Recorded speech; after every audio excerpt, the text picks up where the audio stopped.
In the new century, innovations in science and technology will be key not only to the health of the environment, but to miraculous improvements in the quality of our lives and advances in the economies.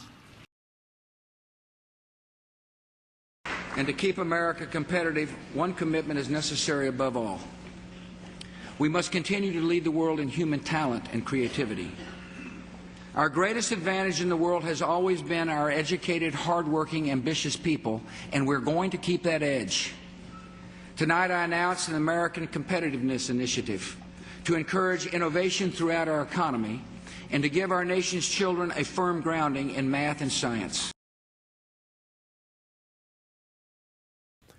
The key to meeting these challenges, to improving our health and well-being, to harnessing clean energy, to protecting our security, and succeeding in the global economy, will be reaffirming and strengthening America's role as the world's engine of scientific discovery and technological innovation. And that leadership tomorrow depends on how we educate our students today, especially in those fields that hold the promise of producing future innovations and innovators. And there you heard exactly what this podcast is all about. It's going to be about producing future innovations and innovators. And here we'll focus on the innovators, the people. They're our current and future school students. They're the ones that will need to develop the tools to be innovative. And that's a specific skill set that their own well-being will be dependent upon. Welcome to Episode 1 of the Education for Innovation podcast. I'm Dave Janos, former Executive Director and President of the New Jersey Technology Education Association and Supervisor in the Northern Valley Regional High School District. And I, along with several of my guests, will be speaking about the tools students need to be innovative, creative, critical thinkers. As it happens out there, innovative is a very difficult thing to learn to be. You probably can understand that from wherever you're sitting right now. This is not the type of thing that comes naturally after some crazy corporate team building exercise. It's actually a very complicated thing to learn. It relies on picking up various tools and knowledge along the way, and then, more importantly, being able to piece those tools together to become something productive and desirable. And it's also about learning about the impacts of decisions and gaining a better understanding of the world around us.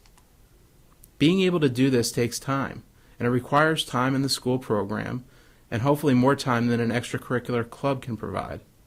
And I'd want you to remember also that becoming inventive, innovative, and creative doesn't happen by accident or by mistake in a math or science or other classroom. It happens when students pair that knowledge with the study of how technology evolves, how things and systems are designed and engineered. But the reward is that this type of ability is going to be the one that helps the individual as they venture into life and into various careers. And it's the type of ability that, if we could build it collectively, has the potential to deliver on making the United States thrive in the global economy. The problem we face is that this type of study and learning isn't happening right now in every single school for every single student every single year. But the good news is that several educators and other professionals have been focused on this problem for the better part of 25 years and longer in some cases. I think that there is a lot that could be learned from the experiences of the people that will be my guests here, and we can use many of the lessons learned to build upon. This podcast will be about what works in classrooms and for students directly, and also about what doesn't. And it will hopefully paint a picture for you of the inside of some of the most exciting and engaging classrooms and learning experiences around. So I hope that you'll continue to download and subscribe, and more importantly, share this information with others. Thanks for taking a first look. We'll see you in Episode 2 as we begin to unravel the problems and trials and tribulations of trying to bring this type of learning to our students.